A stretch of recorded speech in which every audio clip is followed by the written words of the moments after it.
What would it be like to be a bee, flying through the forest, pollinating a flower, finding a tree for your next source of resin, all for propolis, a resinous material used to seal, protect, and heal the hive. It's not made by just one bee, but rather many, each contributing small amounts of material gathered from the environment. Composed of resin, pollen, beeswax, and chemical compounds like saliva. Instead of viewing propolis just as a material or a product, what if we reimagined it as a process? Can humans do this too? To learn more about these ideas, we spoke with an expert. What can bees teach us about human behavior? The way that bees cooperate, work together, gather honey, store it in a common reserve, use it as a colony to survive the winter all together. All of this is communal behavior. The bees are virtuous creatures. Is it possible for humans to create bioproducts like propolis, but using materials only we can gather?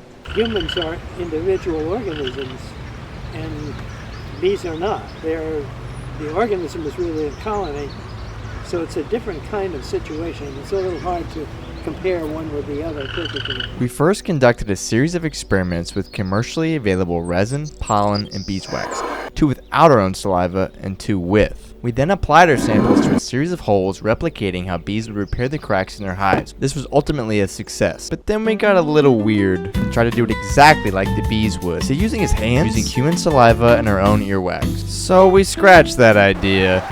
Cue the music.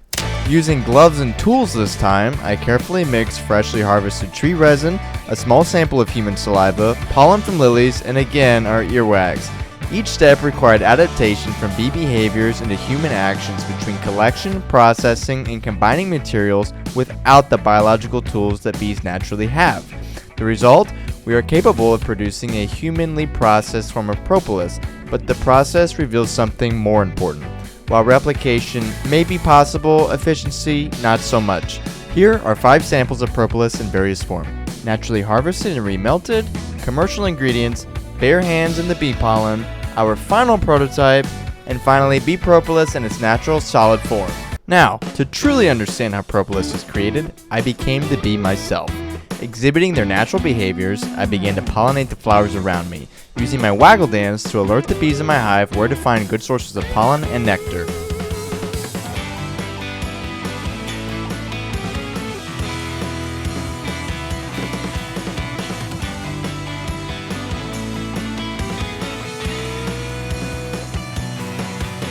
Here, I use my fast-beating wings to fly to the forest looking for fresh composites of tree resin that I can mix together using the saliva and pollen I collected in my pollen traps previously.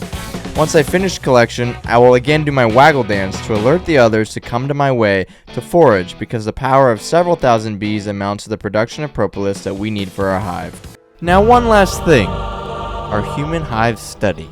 We assigned participants with roles: foragers used to collect materials, defenders to protect the hive from external threat, and worker bees to process the gathered material as well to assist the foragers.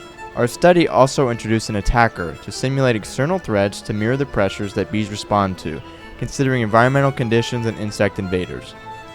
Movements were tracked using Strava to allow us to map how individuals navigate space in search of their resources.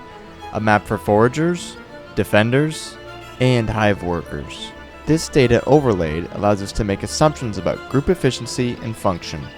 These maps visualize something typically invisible: the small, coordinated mechanisms that make collective systems work. The lesson that we learned is not that the humans should or could replace bees, but that we should reconsider how we can work together. That's the buzz.